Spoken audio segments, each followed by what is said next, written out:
as a lot of people in Alabama are, and George Wallace certainly is. He's had a great effect on, I think, the entire South and on the civil rights movement in this country in general. Truly a remarkable man. This is the man that Griffin Bell wanted to have named, or Jimmy Carter did, as head of the FBI, but because of ill health, he could not. But he was the federal judge in Alabama, as you say, that had such an impact on not just Alabama, but the South. That's right. During the 60s, he integrated every major institution in Alabama. Because of the political structure down there, and really a politics that really involved, George Wallace politics, that really involved a stance of defiance, he was really forced to go in and actually take over institutions that in other places in the South where there was a certain amount of compliance to federal orders. Like in another state, a governor might say, yeah, we'll integrate this school and put 2 or 3 blacks in. In Alabama, Wallace's politics really forced him to say, no, we're going to stand firm. I'm going to stand in the schoolhouse door. And Johnson was actually forced to come in and take over the entire school system. The increasing availability of organically grown and non-pesticide treated products in supermarkets and specialty stores has shown that real environmental stewardship is possible, but new record-setting pesticide use figures document that not everyone is headed in that direction. Studies show that between 25 and 80% reductions in pesticide use are possible while still maintaining yields through improved biological controls, mechanical, and other pest controls. I want to thank the National Press Club for having me here and for the wonderful, really unusually good meal. And I want to thank the chef, who I can see up there. And also, just recognize 2 people in the room, my mother, Ethel Kennedy, and my sister, Kerry Kennedy.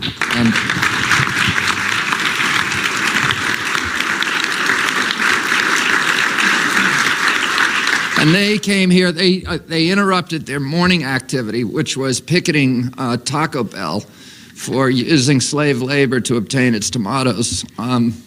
So if I get a question about Taco Bell, you'll know where it came from. My uncle, Teddy's best friend in the Senate for a long time, was a guy called John Culver, who was a senator from Idaho. And after he left the Senate, he became a lobbyist. And I asked him one day whether any of his lobbyist clients made political donations to my brother Joe, who was then in Congress. And he said, no, I wouldn't recommend that to them because Joe thinks it's all legit. In other words, he thinks they're giving him money because they believe in what he's, what he's fighting for.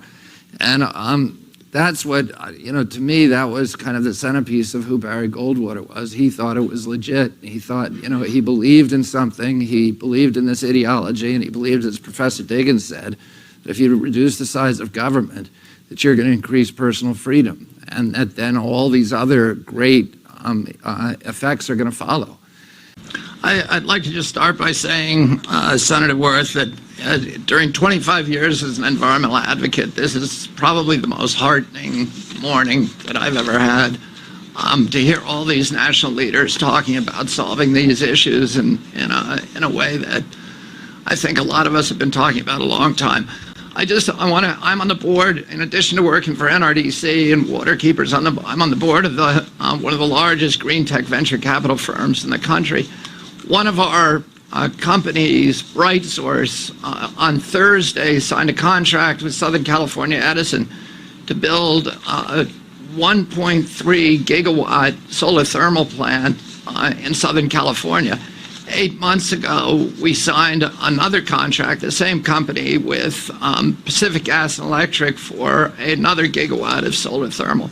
So that's 2.3 gigawatts of solar thermal that we're going to bring online within the next 2 years. It went very well, and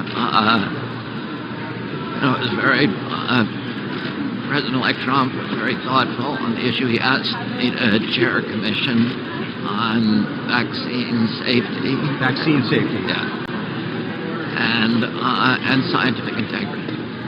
It's kind of ironic, while you were up there, some executives from BHP, a mining company, were up there. How concerned are you that he will not pursue fossil fuels as he has said he would and may try to roll back some of Obama's policies on clean energy, which has been something that you've been very interested in. I was vocal about my support for clean energy, and President Trump told me that he's a very strong supporter of solar energy.